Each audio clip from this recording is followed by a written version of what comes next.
Assalamualaikum warahmatullahi wabarakatuh. Selamat sore sahabat RSPB semuanya. Senang sekali hari ini saya Dr. Noni berkesempatan untuk menjadi host di salah satu program di Rumah Sakit Pertamina Balikpapan yang tentunya tidak asing lagi bagi kita ya, yaitu Meet the Expert. Bagi teman-teman yang baru pertama kali mengunjungi channel ini dan belum tahu apa sih Meet the Expert itu, jadi saya jelaskan sedikit ya.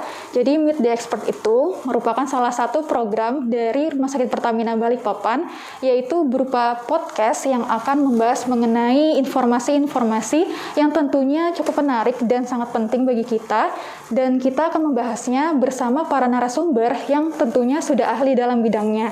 Jadi teman-teman jangan lupa untuk subscribe dan aktifkan bunyi loncengnya sehingga dapat terus mengikuti updatean dari Meet the Expert selanjutnya.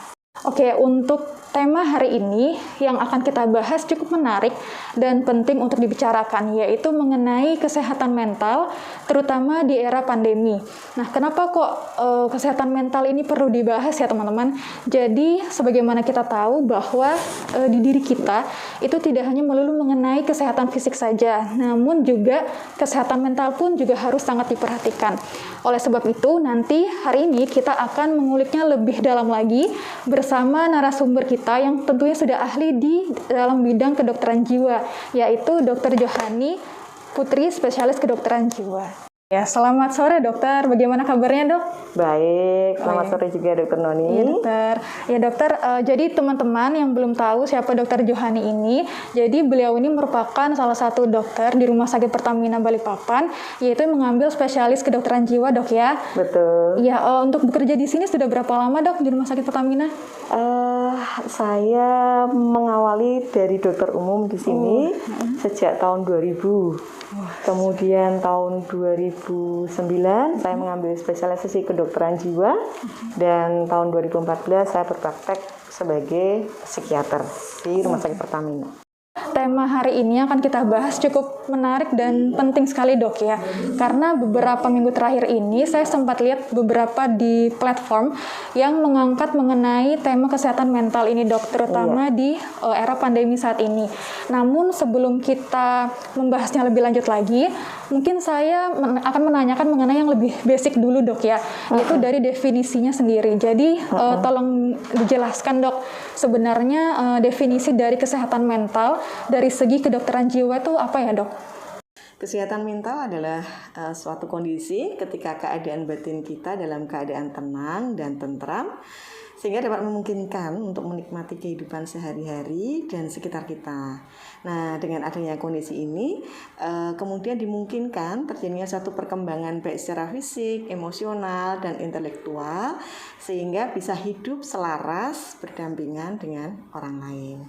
Oke, berarti yang perlu digarisbawahi tenang dan tentram dok ya? Ya, lebih rinci lagi tentunya dari WHO memberikan batasan lagi yang lebih rinci tentang sehat mental. Jadi ada 8 kriteria sehat mental menurut WHO. Jadi yang pertama adalah dapat menyesuaikan diri secara konstruktif terhadap suatu kenyataan kehidupan, meskipun kenyataan itu sangat berat. Jadi secara konstruktif, arti konstruktif itu dia bisa membuat suasana, membuat situasi dengan dari sisi pandangan yang positif. Lawan dari konstruktif adalah destruktif. Kalau destruktif merusak ya. Jadi secara konstruktif bisa membangun dari kondisi yang sangat sulit diterima di dalam kehidupannya. Kemudian yang kedua adalah puas terhadap upaya yang sudah dilakukan dengan hasil-hasilnya. Yang ketiga adalah lebih senang untuk memberi daripada menerima. Kemudian yang keempat adalah relatif dalam kondisi keadaan tenang dan bebas dari ketegangan maupun kecemasan. Kemudian yang kelima adalah hidup dalam segi tolong-menolong dan menghargai orang lain dengan saling timbal balik yang positif.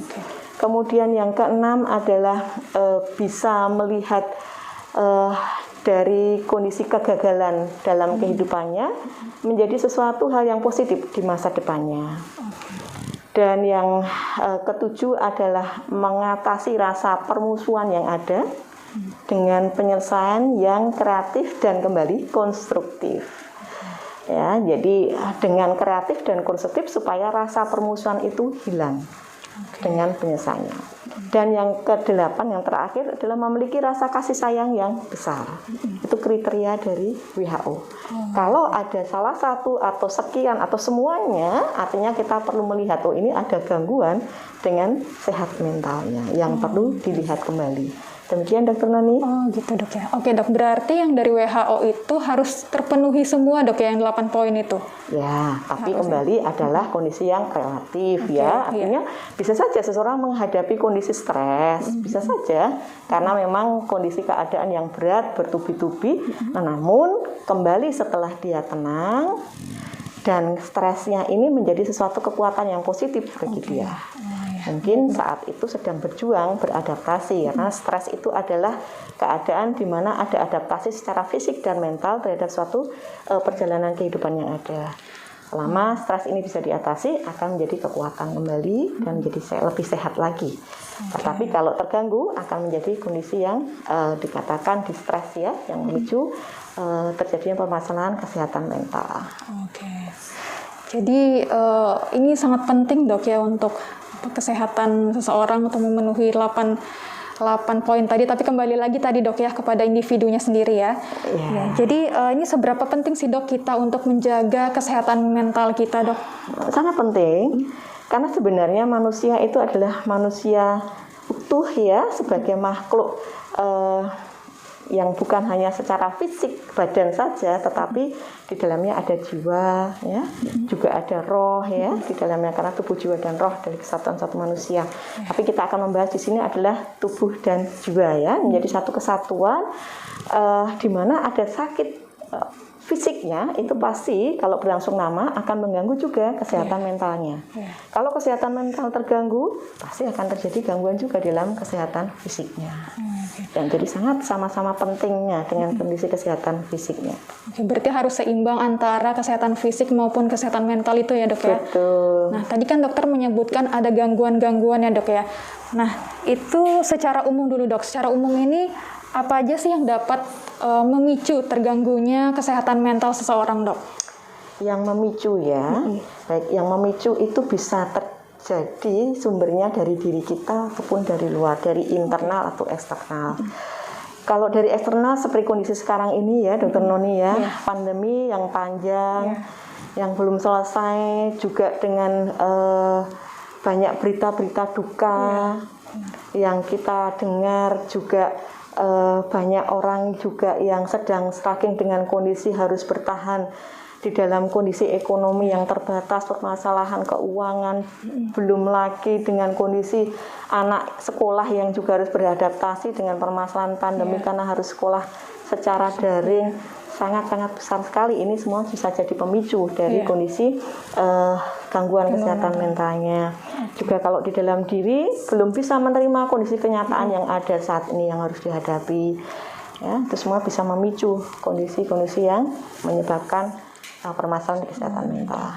Oke dok, ini kan kita sudah melalui pandemi selama lebih dari 1 tahun dok ya.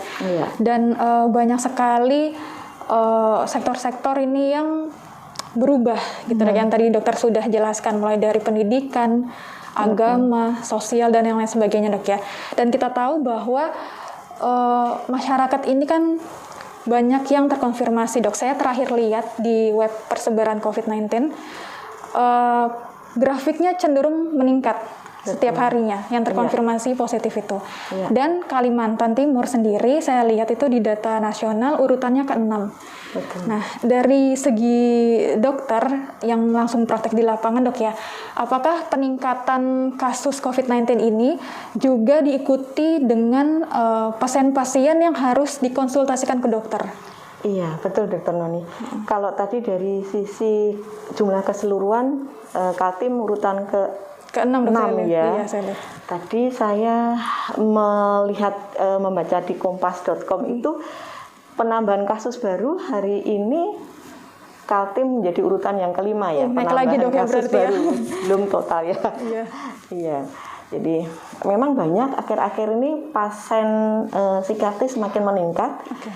khususnya di dalam masa pandemi ini banyak sekali pasien mengalami gangguan cemas, depresi, tidak bisa tidur, kemudian ketergantungan dengan nafsa semakin meningkat, juga dengan ketergantungan game online semakin meningkat. Jadi itu sebagai salah satu dari sekian permasalahan yang ada. Oke. Apakah ada perbedaan dok dari pasien dokter yang sudah terkonfirmasi dok ya sudah terkonfirmasi positif COVID-19 dengan yang mungkin suspek atau yang tidak terkonfirmasi gitu, namun datang ke dokter, apakah mereka memiliki keluhan yang sama dok rata-ratanya? Pada pasien yang tidak terkonfirmasi COVID, sering didapatkan adanya gangguan cemas, gangguan panik, kemudian OCD, Obsessive Compulsive Disorder, kemudian adanya gangguan depresi, dan juga didapatkan adanya peningkatan kasus pemakaian nafsa, kemudian peningkatan kasus ketergantungan game online. Nah, juga ada peningkatan permasalahan dalam rumah tangga, baik karena perselingkuhan maupun karena pengasuhan atau pendidikan anak. Nah, dengan adanya pandemi ini memicu kekambuhan kembali gangguan-gangguan tersebut dan biasanya lebih berat klinisnya. Nah, kemudian pada pasien-pasien yang tidak terkonfirmasi COVID, gangguan mental yang sering didapatkan adalah gangguan penyesuaian dengan reaksi cemas dan depresi.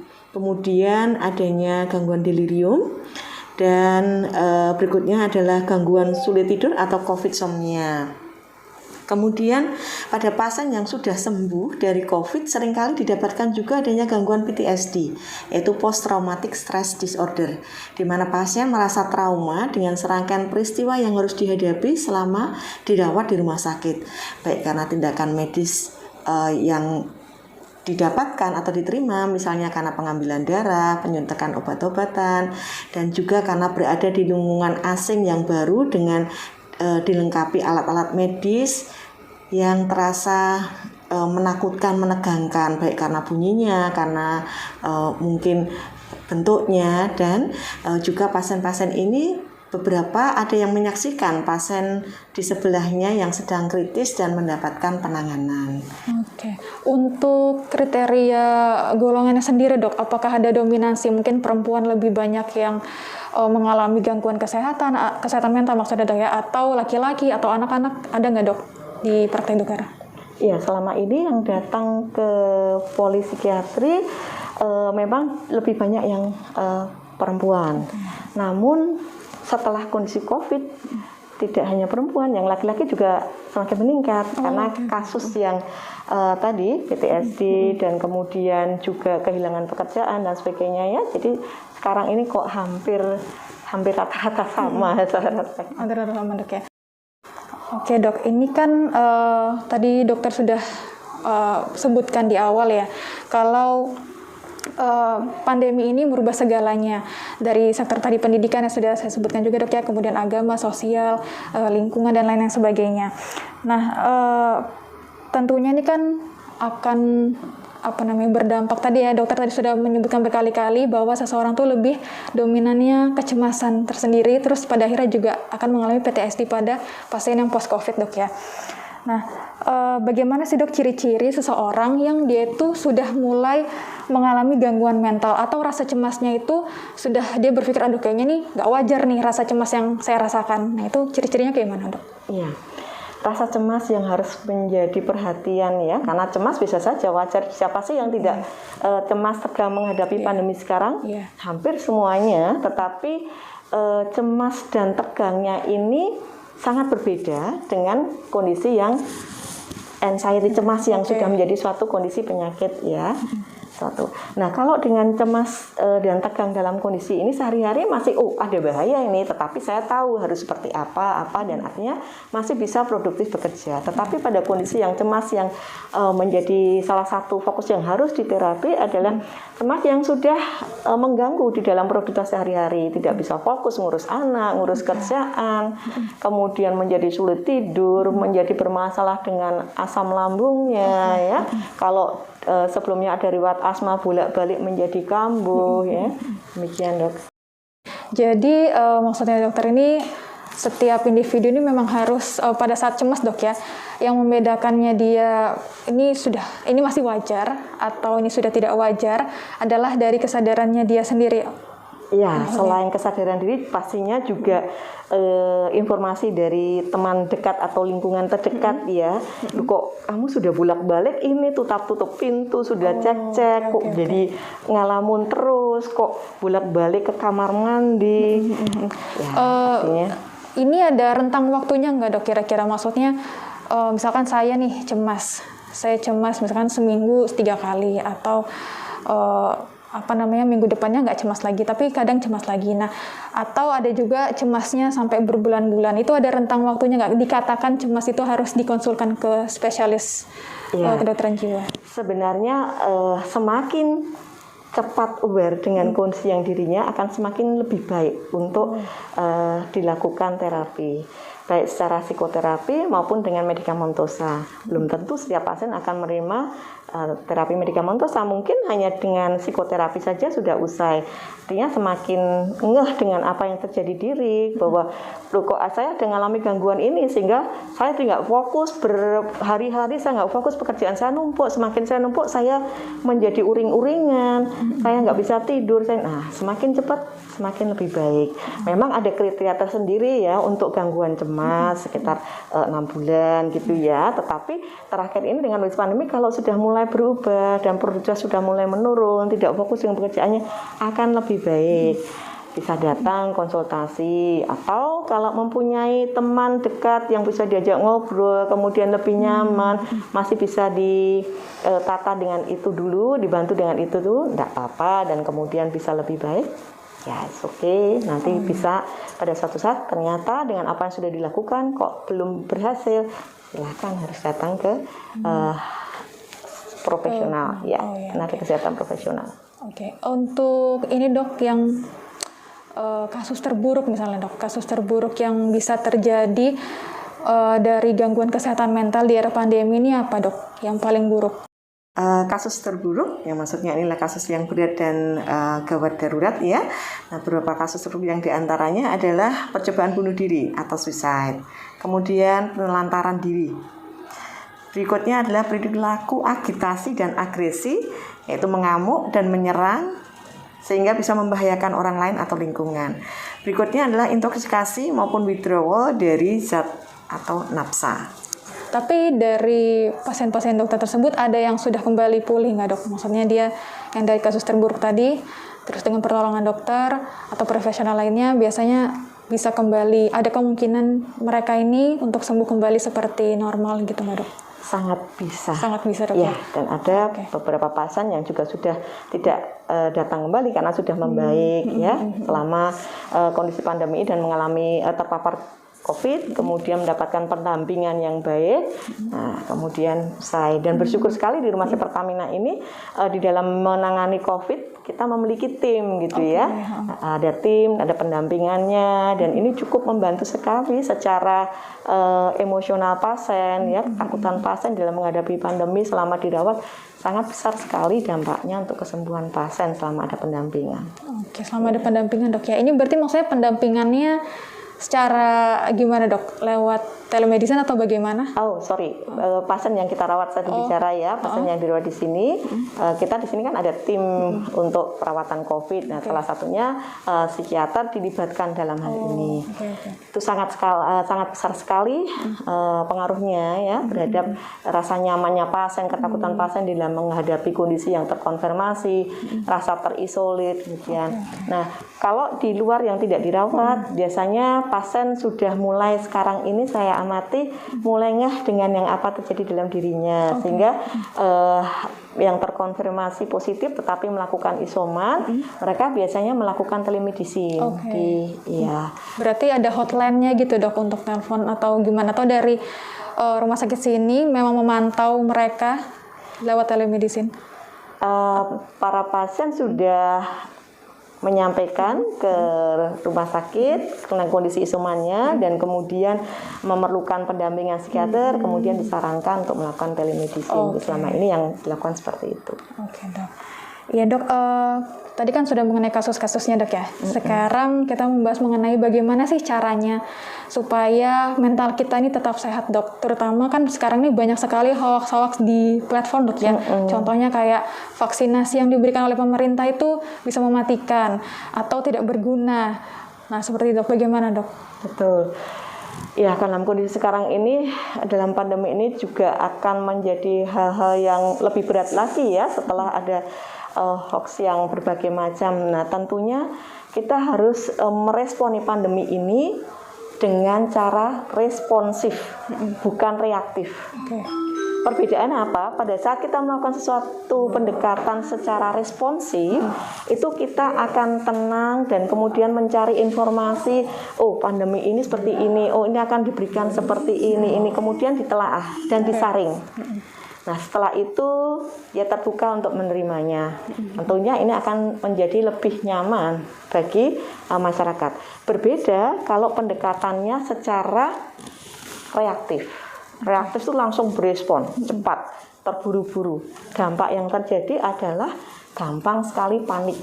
Dan bahkan dalam kepanikannya bisa salah menerima informasi. Dan kemudian tidak bisa menerima penerimaan masukan terhadap hal-hal yang sedang terjadi, sudah terjadi penyimpangan gitu ya, sehingga menjadi sumber dari ketegangan kepanikan yang ada. Berarti harus disaring dulu ya informasinya dok ya, karena iya banyak masyarakat kita yang langsung termakan isu gitu dok. Jadi yang sangat disayangkan menurut saya itu mereka tidak menyaringnya, namun mereka menyebarluaskannya sehingga kasihan kan dok yang masyarakat lainnya yang padahal sudah percaya, namun akibat dari omongan orang lain akhirnya ya itu dok mereka jadi tidak mau vaksin atau tidak mau berobat gitu itu dok. Rasa cemas ini cepat sekali menular ya dok ya. Dengan kondisi pandemi ini sama cepat menularnya dengan virus corona yang sedang kita hadapi ini. Ya, sudah akhirnya dengan kecemasan tegangan yang ada sudah mengganggu juga terhadap respon imun tubuh kita.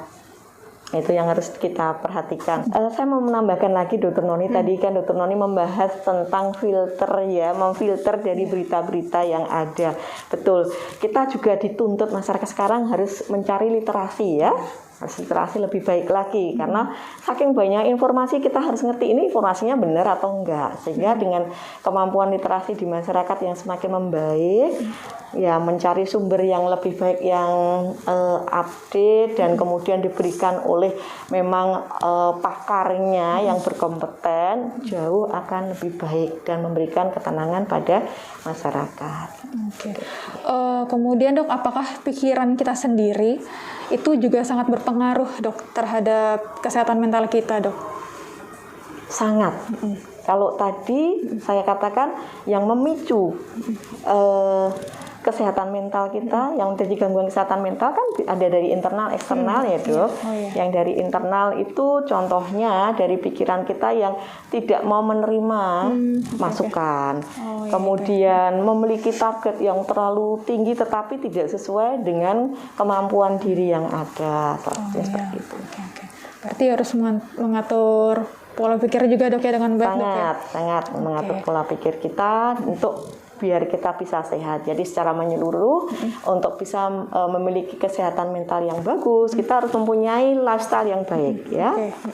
Baik dari makan, istirahat ya, kemudian menggunakan waktu juga dengan baik, kemudian kita juga berolahraga, kemudian kita juga harus menyelesaikan stres ya atau permasalahan yang sedang dihadapi dengan baik. Gimana caranya supaya bisa permasalahan kita hadapi dengan baik? Tentunya satu, kita harus tenang dulu. Yang kedua, kita harus mengakui apa yang kita rasakan, perasaan apa yang sedang terjadi dalam kita pada saat kita menghadapi permasalahan, apakah takut, ataukah marah, ataukah kecewa. Kita terima dan kita akui bahwa kita ada rasa seperti itu, sehingga kita bisa mengelolanya. Kalau kita tidak mengakui, tidak menerima, bagaimana kita akan mengelolanya? Tentunya akan sulit ya. Nah, setelah kita kelola, kemudian kita mencari jalan keluarnya.